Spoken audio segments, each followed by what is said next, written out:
சும்மா தௌலத் மாதிரி பேசிட்டே இருக்கார் சார். அவர் வாய் தான் சார், செயலில் ஒன்றும் இல்லை சார்.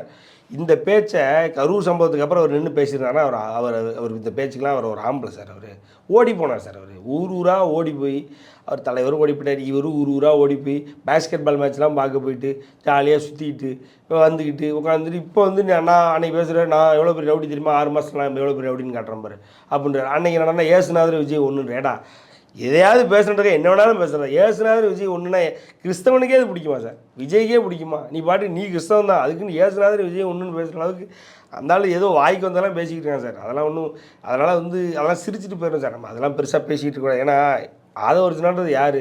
திமுகட்ட ட்ரை பண்ணார், திமுக நீ இதுக்கு சரிப்பட்டு வர மாட்டேன்னு வெளியில் அனுப்பிடுச்சு. விசிகா நீ இதுக்கு ஆய்ப்பட்டு வர மாட்டேன்னு வெளியில் அனுப்பிடுச்சு. அந்த ஒரு ஒரு என்ன சொல்கிறது, பணம் இருக்குது. இப்போவும் பார்த்திங்க அப்படின்னா ஆஸ் வி ஸ்பீக் இப்போ சார் டெய்சி மார்ட்டின் அப்படின்னு சொல்லி மார்ட்டினோடைய பொண்ணு, அந்த பொண்ணை தான் இவர் கல்யாணம் பண்ணியிருக்காரு. அதை வச்சு தான் அந்த டெய்சி மார்ட்டின் பேரில் இப்போ ஒரு லாட்ரி கம்பெனி ரிஜிஸ்டர் பண்ணியிருக்காங்க. தமிழ்நாட்டில் லாட்ரி அலௌடு கிடையாது, கரெக்டாக?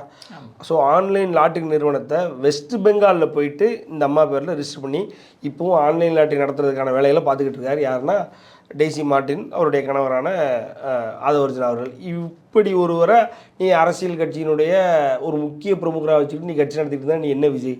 இந்த விஜய் உயிரான வந்தா என்ன, உயிர் இல்லாமல் வந்தா என்ன, எப்படி வந்தா என்ன, எவனுக்கு அப்படின்ற மாதிரி ஒரு கேள்வி வருமா வராதா? நீங்கள் சார் இவர் இல்லை சார், அந்த கட்சியில் எல்லாவனுமே வந்து பல கட்சியில் தேவையில்லை, நீ செல்லுபடி ஆக மாட்டேன், நீ செல்லா காசுன்னு